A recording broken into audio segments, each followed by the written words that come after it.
Welcome to another episode of White Rock Recipes. So I can't believe I'm doing this, but I'm giving away my secrets to my homemade biscuits and gravy. So stay tuned. And it doesn't really matter what kind of gravy you like, whether it's the hot and spicy breakfast or just the regular sausage breakfast or breakfast sausage. I used to use the hot and spicy. Jason's not a fan of spice, so I'm just using just the regular Walmart sausage in this example. I've used many others. I use the Aldi's one. Some have more grease content than others, but you just want to go ahead and get that browned, and you can do it in small bits or big bits, however you prefer your sausage.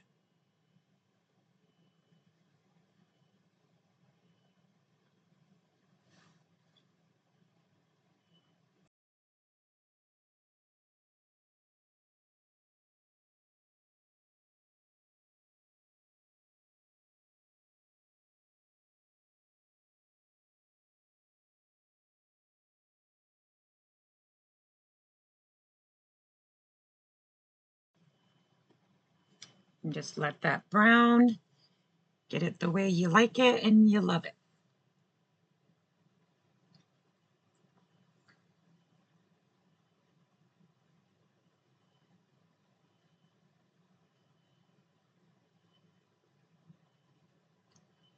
This is a recipe that my kids and adopted kids and their friends fight over this, so it's definitely a favorite.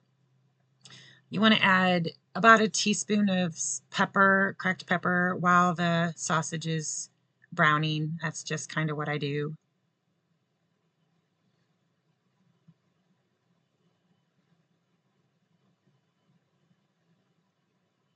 I also like to add a little bit of bacon grease, and forgive my hand, but I have to make sure that my GoPro's not getting too hot. So I just add a little bit of a couple dollops of the bacon grease, just kind of give it that little rich flavor, kind of a secret ingredient.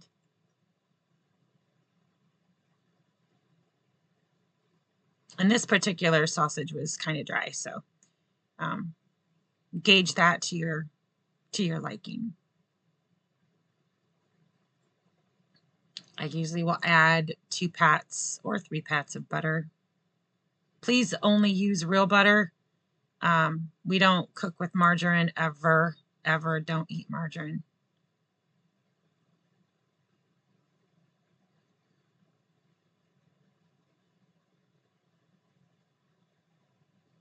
And your gravy or your sausage is going to start browning real nice. It may start sticking to the bottom of the pan. That's okay. Those little bits of brown sausage just add more flavor. So obviously don't let it burn, but if it starts sticking, go ahead and scrape that up. Those little bits are just going to really add flavor to this gravy. I also added just a little bit of olive oil because this was some of the driest sausage I've ever worked with. So there again, go with what you feel, because you want it semi greasy just a little bit, because the secret technique is coming up and you need that. Here we go. Some people make a brine or a slurry. Don't do it. It'll taste floury. Take that flour and add it directly to the sausage. Brown that flour with that sausage grease. That is the secret to the elevation of this dish. Um, Brown that. I think I used about 2/3 of a cup of flour, and you want to tap it in a little bit at a time. It'll start thickening up, and that's okay that you want it like that. Uh, coming up, I actually have to switch to a larger whisk because the bits get stuck inside the whisk. Just continue to let that brown. Just keeping stirring it up. Here comes my next third of a cup. You can use a sifter if you want, or you can just tap, tap, tap it in like I do. and it'll start getting kind of mushy, and that's fine. You want that. You want that to brown, that flour. But you might have to go to a larger whisk. There we go. That a girl. It's going to get a little clumpy. Start sticking together. That's fine. Just continue to whisk it, or a spatula. I love this little spatula. It actually came with the camper.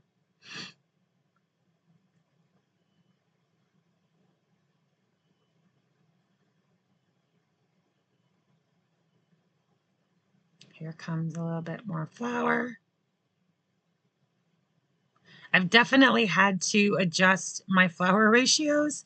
I guess I never paid much attention to elevation and how that affects your dishes. So um, I'm having to kind of relearn all of my favorite dishes with our elevation. So being up here on the ridge.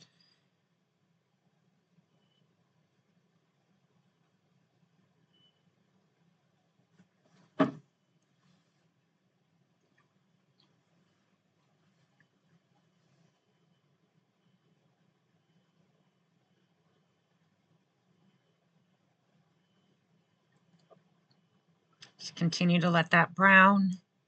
You don't want it burnt. And then now you get to add your milk. And we use whole milk. It will adjust the thickness of your gravy based on what kind of milk you use. I believe I ended up using 4 cups of milk, and that is whole milk. So you may have to adjust it, but well, Jason prefers the whole milk, gives it a more creamier texture. And this portion of it, you want to make sure you go back in after you add the milk and scrape the bottom of your pan to get all those yummy, tasty bits. And you want to bring this back to a boil, but you can't walk away. Please don't walk away. It is a labor-intensive dish. You know, you definitely put a lot of love into this. Cooking is my love language, so I'll add about a teaspoon of salt.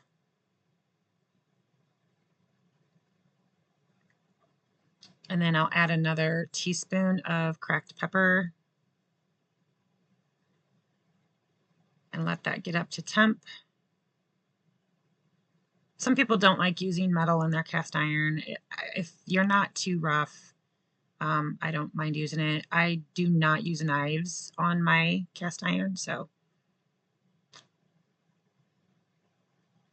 And you just have to whisk and whisk and whisk, whisk, whisk.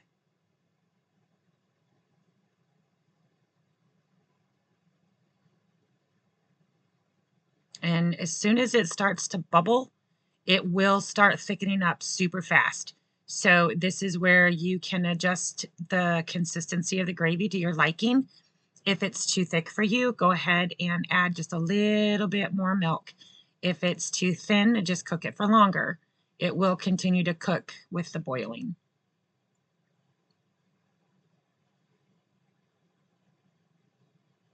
But keep whisking. You do not want to scorch your gravy. It'll give it an awful flavor. Turn off the heat. Of course, with the cast iron, it definitely keeps the heat longer. So now on to the biscuits. Now you can do whatever you want for your biscuits. I actually was out of my Pioneer biscuit mix, so I had to use like the remaining 2 cups of it, and then I added a 3rd cup for milk or for flour, and then 1 cup of milk and about a teaspoon of baking powder. I've done biscuits every single way. You can can biscuit, you can homemade biscuit, you can use the biscuit mix. I'll do whatever I have on hand. If I'm out of biscuit mix, then I just make it with flour and the other ingredients. So if you're not about making homemade biscuits, then by all means go buy biscuits. But if you do, make sure they're the buttermilk kind and not the flaky. Unless that's your jive. I don't particularly like the flaky.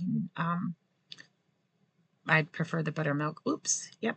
And just toss that back in there. Now it's not going to come together like a regular dough, so it will be a little crumbly, and that's okay. You want it like that. And this is an old Tupperware pie thing my grandma had gifted me years and years and years ago. Oh gosh, this thing is probably, I don't know, 20, 30 years old.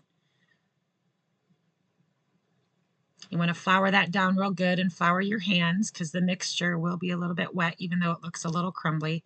So go ahead and just dump that all out. Scrape your bowl, get all those lovely bits.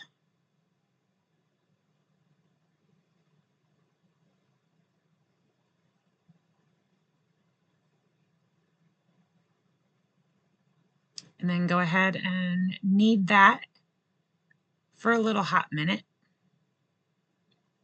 And you can kind of bring in the flour and any of the other little bits that have fallen all over.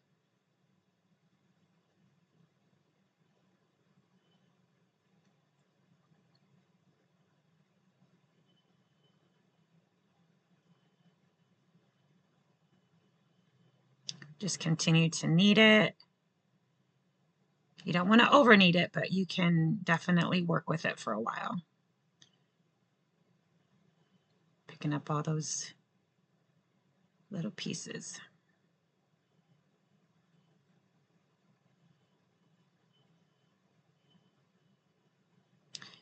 And my rolling pin is actually still in storage, so I have to pat it out by hand. So I'll go ahead and add a little bit more flour so it doesn't stick. And you can either use a rolling pin or press it out to about a 1/2 inch, 3/4 of an inch. That's what you see me doing here.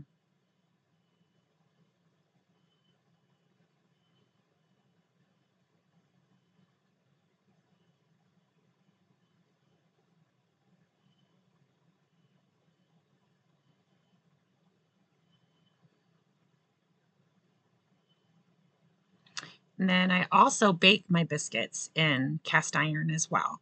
So I will usually just do a couple dollops of butter into my pan, and then I will use a paper towel and kind of spread that around and coat the sides and the bottom with a generous layer of butter. You can use more butter. I know that sounds kind of insane because it looks like a lot of butter, but you can add more butter and it will add a layer of wonderful crispiness to the bottom. But get that spread out really nice. And then I'll try to go ahead and just kind of eyeball to the sides of the pan.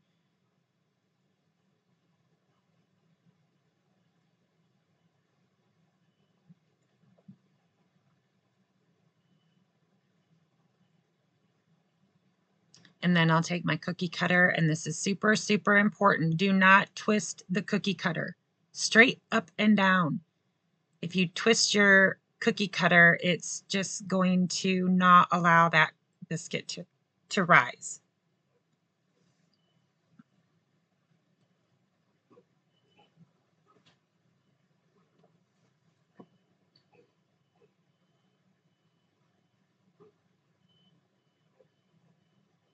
I don't know if you can hear that dog barking, but that's our neighbor that just came.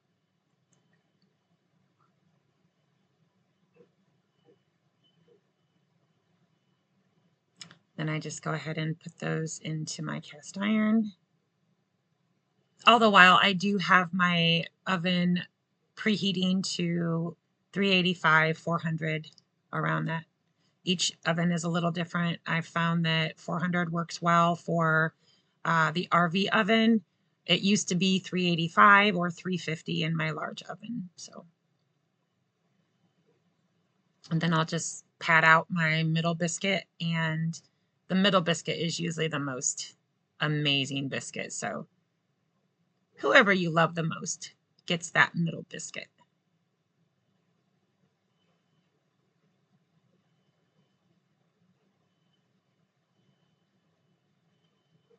And then to top it off, I'll go ahead and add butter pat to each biscuit. You can either melt it down and add it, or this works fine and let the oven do the work. This is not a diet meal, just so you know. I can't eat it. If anything, I'll do like a half a biscuit with a little bit of gravy.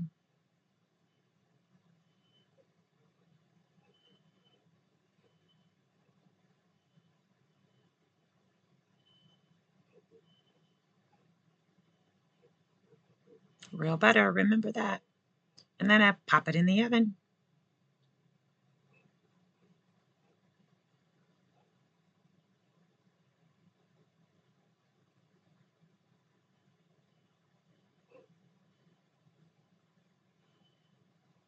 And we're done. Look at that loveliness. And you guys know what to do from here.